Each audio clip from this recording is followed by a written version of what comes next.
नमस्कार मित्रांनो, आज आपण पाहणार आहोत एका धूर्त कावळ्याची आणि हंसाची गोष्ट, जिचं नाव आहे हंस आणि कावळा. एका हिरव्यागार बागेत सेरेना नावाचा एक सुंदर शुभ्र हंस राहत होता. तिच्या सौंदर्यामुळे प्रत्येकजण तिचे कौतुक करत असे आणि ती दिवसभर तलावात डौलदारपणे पोहत राही. त्याच बागेत कॉर्वस नावाचा एक धूर्त काळा कावळा राहायचा. सेरेनाला मिळणाऱ्या लक्षामुळे त्याला तिचा हेवा वाटायचा, म्हणून त्याने तिला फसवण्याचा निर्णय घेतला. एके दिवशी कॉर्वस ओरडला, सेरेना, तुला काय वाटतं की तू खूप सुंदर आहेस, पण मी तुझ्यापेक्षा खूप उंच आणि जलद उडू शकतो. सेरेना शांत स्वभावाची होती. तिला भांडण नको होतं, पण कॉर्वसच्या बढाईमुळे ती क्षणभर विचारात पडली. तिने त्याला सर्वात उंच झाडापर्यंत पोहोचण्याची शर्यत लावायचं आव्हान दिलं. कॉर्वसने लगेच होकार दिला, कारण त्याने विचार केला की हंसणीला उडण्यासाठी संघर्ष करावा लागेल आणि तो वेगाने पुढे जाईल. शर्यत सुरू झाली.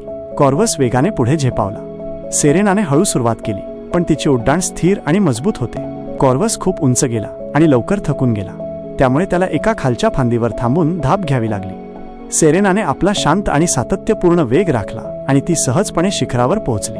ती प्रेमळपणे म्हणाली, माझ्या सातत्याने तुझ्या वेगाला हरवलं कॉर्वस. गोष्टीचा बोध, जो हळू आणि स्थिर असतो तोच शर्यत जिंकतो. व्हिडिओ आवडल्यास व्हिडिओला लाईक करा आणि चॅनलला सबस्क्राईब करा. धन्यवाद.